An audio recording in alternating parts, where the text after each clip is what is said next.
that If the moon can take our breaths away.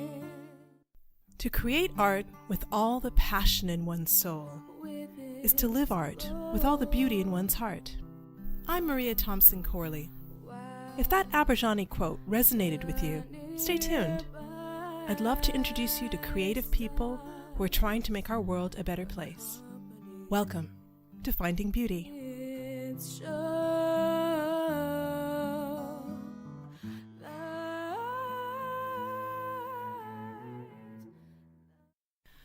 So here I am talking to Kiana Corley. Kiana Corley is someone I've known all her life, in a way, and then in a way not. I'm really excited to learn more about her.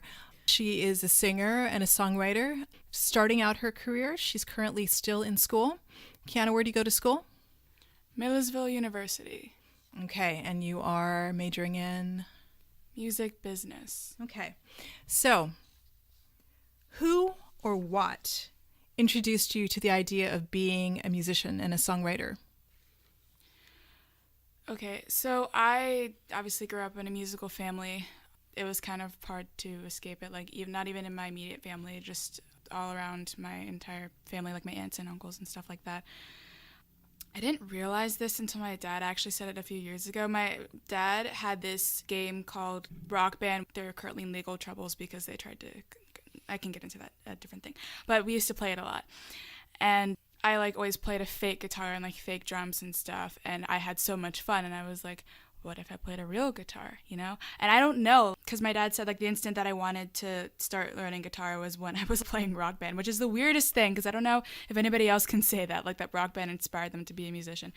But I was always taking voice lessons, but it was mostly, it was to learn how to sing better, but it was also just so that I could get comfortable with being loud and speaking and just being more confident, I guess. But that just kind of transpired into this want to perform and stuff. And so over time I started to play and sing at the same time and kind of made that my thing. And yeah, so it's a weird thing that happened, but I think that's basically the moment where I just wanted to learn more about the music world. I have more information than some, I suppose, if they were going to interview you, but I can attest to the fact that when you started off with singing, I think you always liked to sing, but your first few lessons, I know you were incredibly shy about even singing in front of your voice teacher. So it's been kind of exciting for me to watch you become more assured in doing it and to embrace your voice and embrace all the talents that you have. Now, as far as writing songs, how long would you say you've been actually writing your own songs? Okay, I started when I was in elementary school. I want to say 10 or something super young. But they were bad, as most 10-year-old songs are, Maybe there's some prodigy out there, but I wasn't one of them. I started actually keeping the songs that I've written from, I think, when I was about 15, 16. So about that age is when I started to get more serious with that. And Symphony of Light, I think, is the first song that you wrote that you said you felt good about. How old were you when we wrote that song? Yeah, about 15, 16. Okay, still sounds good in my humble opinion. And so as far as doing that for fun, that's one thing. But as far as making it a career, I know you're finding out more about the industry. So what do you think about the whole music career thing? Well, basically, I can't really think of anything else that makes me happy. So there are hobbies that I guess people have, and I had gone through the whole thought process of okay, this is probably just a hobby and I can try and think of something else. But every career that I thought of myself doing, I just got so sad at the idea of myself doing that forever. So yeah, just basically this is the thing that I feel like I was meant to do. But if that doesn't turn out, of course there are other options, but I think that I'm going to stay within the music field of careers if songwriting doesn't work out for me. Okay. Do you say that your music is more about personal fulfillment, or do you have some sort of more global ambitions in when you write music? I think both. I write for myself. I write based on my own personal experiences, But I write with the idea of relating to as many people as possible and helping as many people as possible. So I think at first my initial desire comes from personal, motivations, but I also do think about the other aspect of that question when I write things. So. Okay. Now, this is going to be sort of a strange question, but when you think of the word beauty, how do you define that, and how important is that? There's some people who, if there's ugliness in the world or whatever, they feel it's important to reflect the environment that they're in. Then there are other ways of looking at that. So maybe I shouldn't define that question any more than I did. But do you have a definition of beauty, and how important is that in what you're trying to create? I don't have a definition of beauty. I think that, or maybe I do. I don't know. If I do, I can't really think of like a solid definition, but I feel like beauty is one of the most subjective things on this earth. And so, my definition of beauty is different from the next person's and stuff, but I don't think beauty has to do with anything physical, as corny as that sounds. It's very true. I think that it's something that I like. I guess I'm talking about more in your creative process. Oh, okay. I wasn't sure about that. Okay. Yeah, I understand. Beauty as far as my creative. I don't know, because I don't really think about beauty whenever I write. I think about like honesty and just like vulnerability and stuff, which I guess in their own ways are beautiful things. So, and that's how I see beauty as relating to my songwriting, but I don't really write with the intention of being beautiful, I guess. Honesty and vulnerability, I like those as goals as well. And how do you stay inspired? Do you have trouble, for example, with writer's block, or do things just kind of flow out of you? Is it random? Is it something that you can summon and say, okay, I need to write a song today, or how does that work for you? It's weird because I don't have a routine for writing. It just kind of, sometimes a lyric will pop into my head and then I'll write around that, or sometimes a melody line will come in. Some people have like just a naturally musical way of speaking, and then that hasn't happened a lot. It's only happened like once, but where that's inspired me to write a song. Just random things like that. Basically, the world, as corny as that sounds, inspires me in its own way, in different ways. I do have like specific inspirations. I don't really try to actively copy anybody, but my inspirations are definitely like Corinne Bailey Rae and like Tori Kelly and people with similar styles. And I won't listen to their songs and then try to mimic them, but sometimes it'll just like, I'll write something and then my friends will be like, oh wow, I feel that you were inspired by these people. And I'm like, really? Because I wasn't actively trying, but it's never a bad thing. I know that you're inspired by the night sky. Can you give me a little bit more information about that? Yeah, so that has to do with Symphony of Light, or If the Moon. I have like different names for it.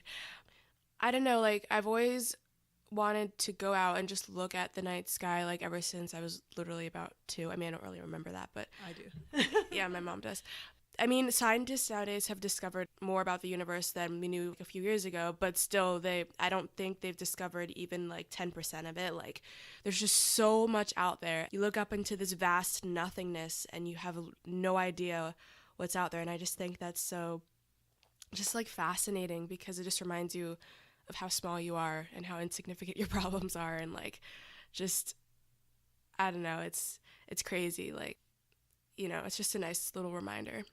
Okay, this is going to be maybe a strange question, but do you feel like art can change the world? Is art important? I know lately STEM has yielded to STEAM, like they talk about art as part of it and not just science, technology. Sorry. I forget now. I'm blanking, sorry. Okay. Anyway, they've added, or at least some people have added art to it. So I don't know. Do you think that art can change the world?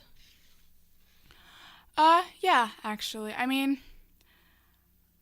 I think art definitely helps with keeping sanity within humans in general. There's a lot of, obviously, like there's a lot of stuff going on in the world, and I think art does help to dull pain and just help people, either encourage people or comfort people or do other things. Like art is definitely meant to just, I guess, soothe emotions, or just bring out any emotions that need to be brought out in order for things to get done, or in order for people to move on past a certain point of their lives, or in order for people to really see where another person is coming from in their culture and their point of view and stuff like that. I feel like art is a very useful tool for communication. And communication is I think it's vital for people to get along, and just make sure that we're all like working together in this world.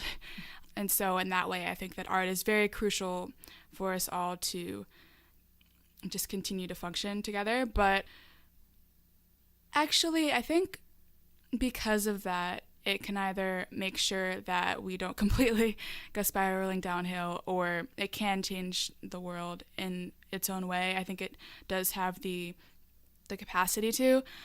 I think that the thing that might be blocking that from happening is are humans and just the humanness of humans.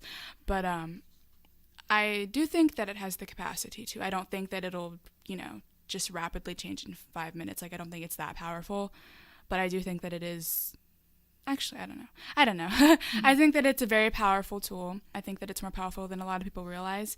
And I think that if we use it in the right ways, then it can change a lot of things in this world that need to be changed.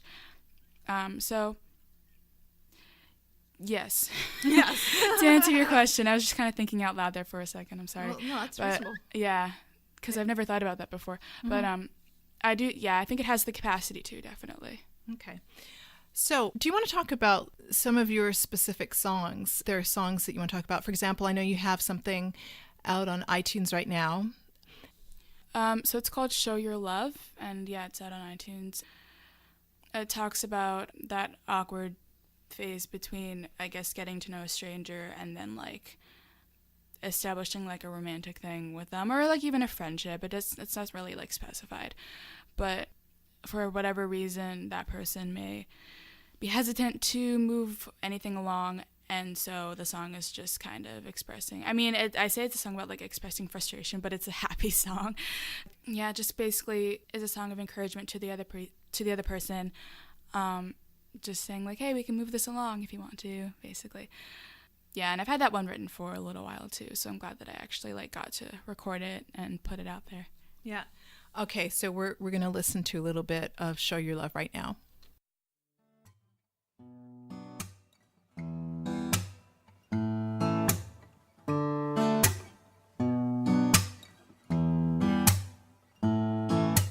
What happens when two broken hearts collide? Do they become more broken, or do their pieces somehow meet and mend?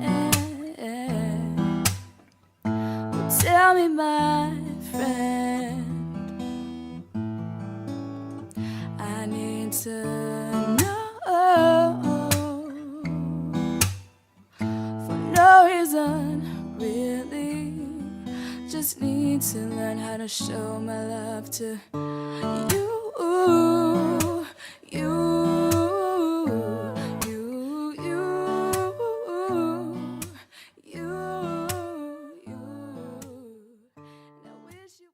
That's a song that I remember when I first heard it, and I thought, wow, I was really impressed with the improv parts and the sort of scatting in it. And can you tell me who inspired you to do that sort of thing? Is it jazz that you take that from, or some other artist, or it just seemed like the right thing to do?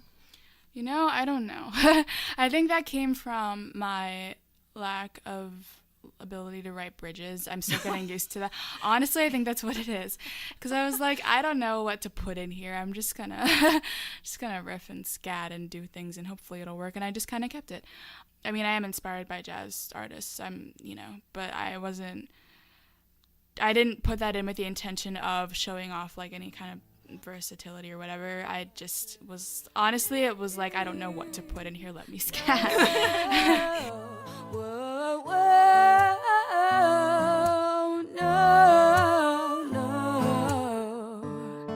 no, na, na, na, zoom, do, na, na.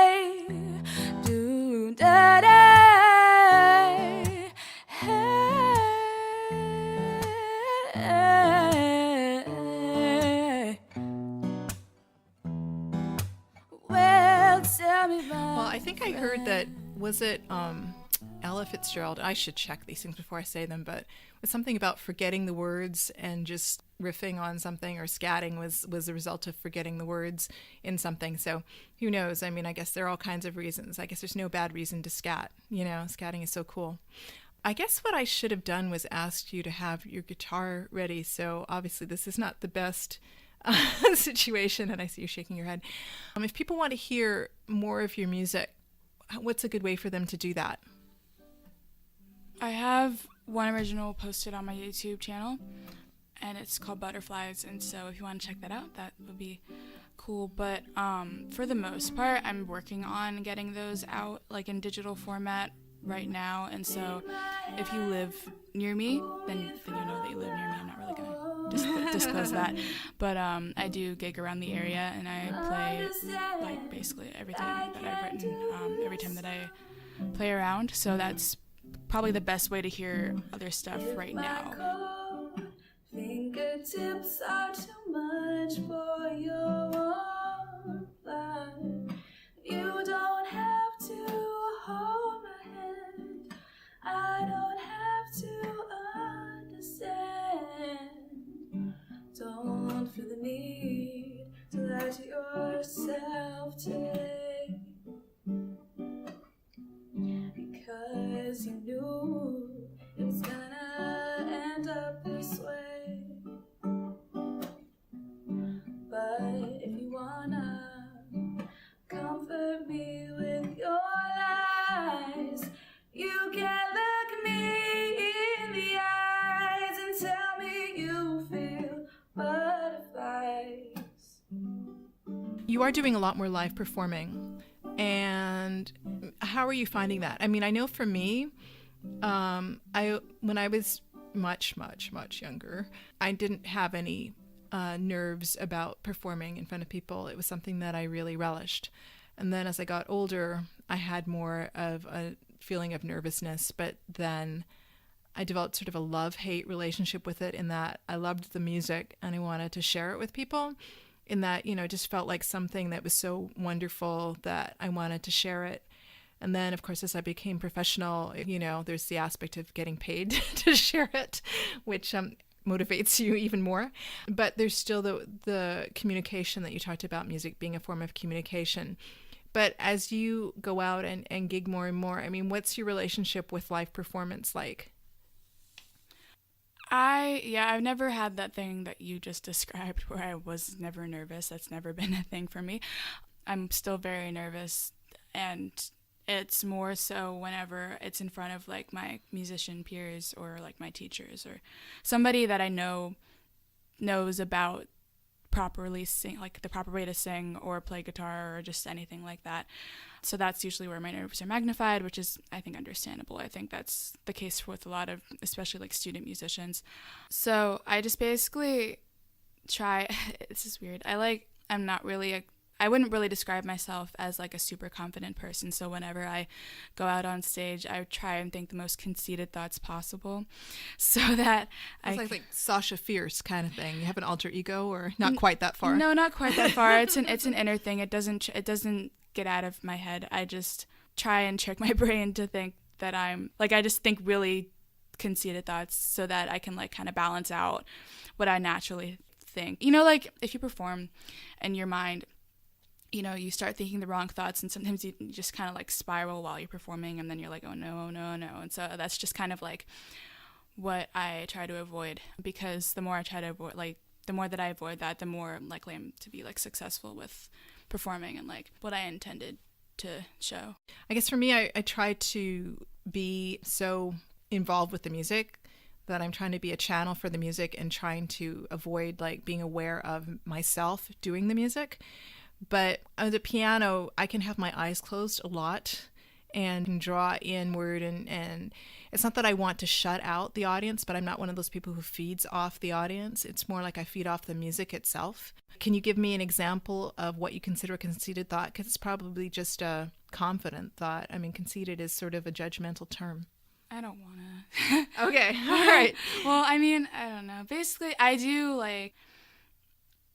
I feel the whole, like, because I like keeping my eyes closed is something that I have always needed to work on, and so I have to like actively think to keep my eyes open, because I do tend to feed more off of the music than, I mean, I do feed off of people. It depends on the situation. Like typically if it's just like me and my guitar and I'm playing something like slow and meaningful, then I do get my energy from the music itself and not the audience, because it's kind of a vulnerable moment for me, and if I see a whole bunch of eyes looking at me, it tends to freak me out. But I mean, unless, I don't know, like hopefully I can get to the point where I can connect with those eyes instead of being freaked out by them.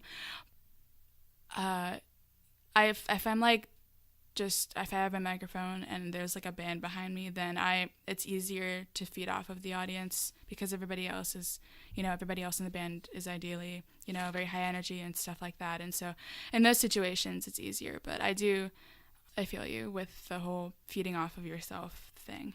Yeah, because I find that when I collaborate, it's probably the same sort of thing, is that, I'm in partnership with whoever I'm collaborating with, or trying to support them. But you see, when you're singing, obviously you're more in the forefront unless you're doing backgrounds. And when I'm playing the piano and I'm collaborating with someone, it's not that I'm always in the background. It's, should be an equal partnership most of the time. But there are places where they have more melody and I'm more in the background, and other places where, I'll have my moment. But yeah, I can see being less nervous if there's somebody in it with you. But it's funny, if you're an introvert, which I know that I would say that you consider yourself to be an introvert, and I certainly do, to be drawn to something where you're by definition going to be in that vulnerable place of being on stage. And, sometimes when I'm sitting in the audience and someone is coming on stage, like someone I know, like you, for example, or my sisters, are watching other people do those things, I almost feel this moment of like, how the heck do people do that? Oh yeah, I do that. But it's just the whole thing of looking at someone being on the stage and people watching what you're doing. And so I guess it's ideal if you can sort of step back and not have this concurrent judging voice saying, okay, well, what are you doing? Was that good? Was that bad? Or are you able to avoid that whole self-judgment thing while you're doing it? Because when I do that, I'm usually going to do something wrong. No, I can't.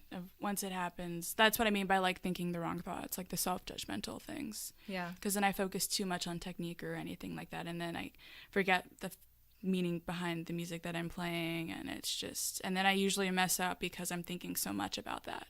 I find that I'll even, if I'm thinking, wow, this went well, that will also mess me up. So it's not just thinking, oh, you should have done this. It's even, oh, that worked. Oh, this is going really well. And then there's that part of you that's just not engaged. Yeah, anything that is preventing you from being engaged with the music, you should probably try to avoid. Yeah. I mean, that's just from me. Like some people that may work, I don't know. But for me, it's not my thing. Yeah.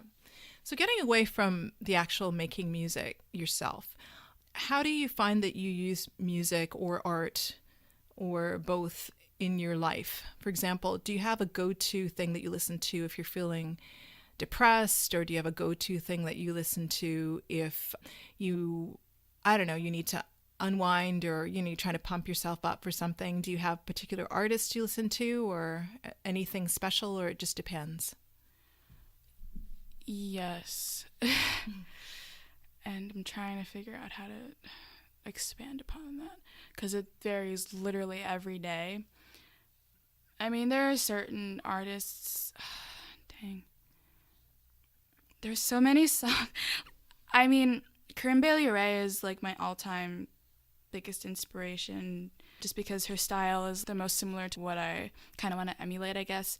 And I just have always idolized just her as an artist, and like how she performs, how she connects with people. And because of that, I listen to a lot of her songs, I guess, for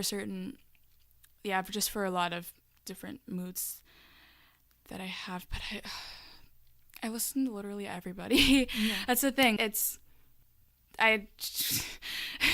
depends. Like if I feel sad and I know that I can't be sad for an event or whatever, then I won't listen to sad music. Mm-hmm. And just common sense stuff. I guess not common sense stuff. I don't know. I mean, sometimes there's a good answer to that, and sometimes it really depends. I mean, for me, it really depends. There was a time when I would listen to, and this is a really long piece to listen to if you're trying to get yourself out of a bad mood, but Beethoven's Ninth Symphony, to me, covers the whole gamut of human experience and ends triumphantly. And so if I have the time to spiral down and then bounce back up, I would listen to Beethoven's Ninth.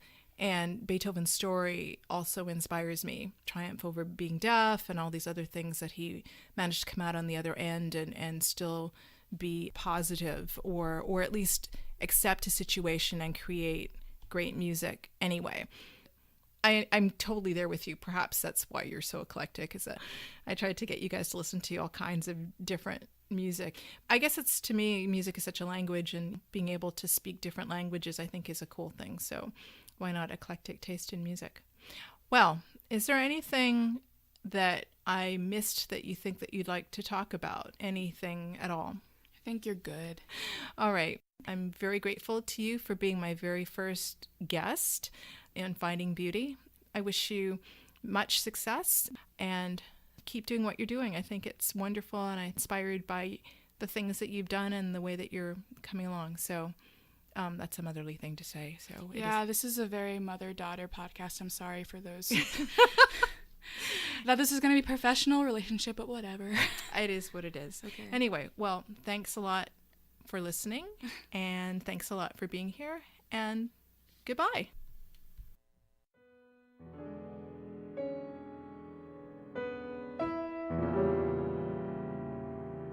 The theme music for Finding Beauty is Symphony of Light, written and performed by Kiana Corley, with assistance on the cello from Allegra Banks. Rusty Banks was the producer. Right now, you're listening to Liszt's Petrarch Sonnet No. 104, performed by yours truly. You can hear the rest of it on my CD, Music from the Novel Letting Go, available on CreateSpace and Amazon.